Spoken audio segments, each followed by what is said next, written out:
Welcome everyone to another adventure of Kaimani and me. So for this one, we were making our way up to the Cedarburg region for a bit of a wild camping experience. This is now heading north from Cape Town through the farmlands where they would mostly grow the wheat and the canola in the winter time. It was a bit fresh that morning with the cloud cover, but lucky for us, the sun did come out. So Neil, he was leading this journey, and here he quickly just made sure on his GPS, got his bearings straight, and off we went. We quickly stopped here on a little bridge just for a little snack break. I offered everyone a bit of the droewors, which is then your local snack, dried sausage. Always good to have that on trip because it lasts long and it fills the belly.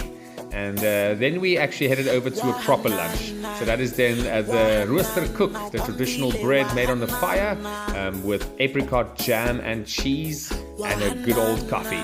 And from there we went over the mountain pass where they grow the apples and the pears. This is now close to Piketberg. So coming down the mountain, Piketberg's at the bottom. And then here we were just racing. I was in the front so I could open up a little bit there. Always fun to get some speed going on these gravel roads.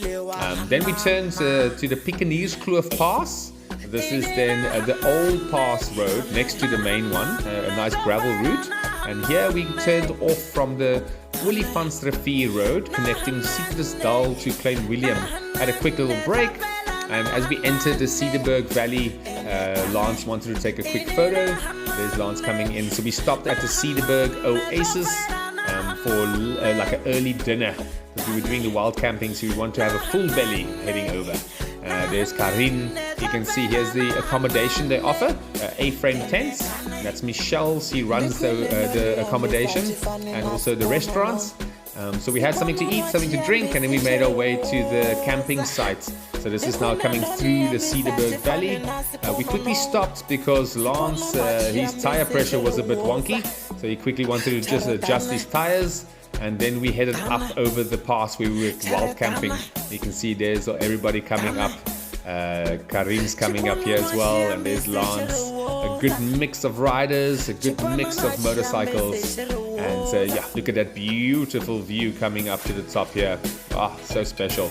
Now we actually arrived at the campsite. This is a campsite me and Lance has camped before a few times, so I showed some of them this one for the first time. Beautiful campsite here, a little wild camp spot, and that was Karin's first time. So we arrived, we quickly got everything sorted, pitched the tents, parked the motorcycles a bit better. The predominant wind comes from the west, so those rocks actually protects you beautifully for the fireplace.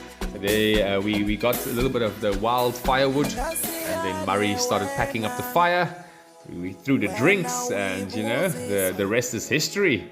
So as the night set, the full moon came out, and it was just a spectacular show. And then we had that bush TV going for that evening. So the next morning we made sure everything was clean and clear, leave nothing but footprints, and off we went. So here we're leaving now the campsite, just showing some love there for Murray, legends. And then we headed more towards Cape Town side again. So it was only just a 2-day trip. Just coming over that pass in the morning, just mind blown by the beauty of just that open land.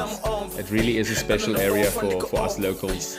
This is a little shortcut we took. That is a biker-friendly route. Yeah, so this was the end. Basically, I was saying farewell to them here because I actually didn't want to go home. I wanted to carry on. So when we got through this little pass section, I said goodbye to everybody. There's Murray and Lance and Neil. I just said goodbye to everybody. Oh, Neil, legend. And then also Karin. Can't forget about Karin.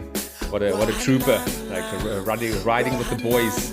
And then I said farewell. They went back to Cape Town, and then I carried on my journey.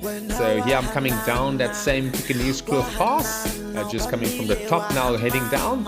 And then I made my way to Beaverlac, which is a great campsite. I can fully recommend Beaverlac. I pitched my little tent. There were a few people camping on the other side, and then I went for a nice swim in the fresh river. Very fresh, pretty cold, but it's nice. It's good for the soul. So yeah, I went for a nice dip. Luckily it was really hot that day, but beautiful. I never saw anybody at these pools. I was always alone. Every time I went swimming, you can see there the fishies, and this is my little campsite. But I was always alone swimming, so it was so beautiful. There's my little campsite. I love that tent. That's the first ascent lunar tent. And then I just made a fire and I just chilled out. It's beautiful being alone in these areas. Then the next day I went for a nice hike, looking for some more pools to swim in. And I found this beautiful one right here. Took a nice little dip, but the water's cold. Then I stayed 2 nights. So the morning after, quickly made sure everything was clean. Again, leave nothing but footprints. And then off I went, making my way back towards Cape Town. Here I'm coming over, exiting Beaverlac. Then I went over to Darling, an area which I wanted to go visit. I had a nice little beer, and this is the Darling Brew. So I hope you guys enjoyed it. See you in the next one.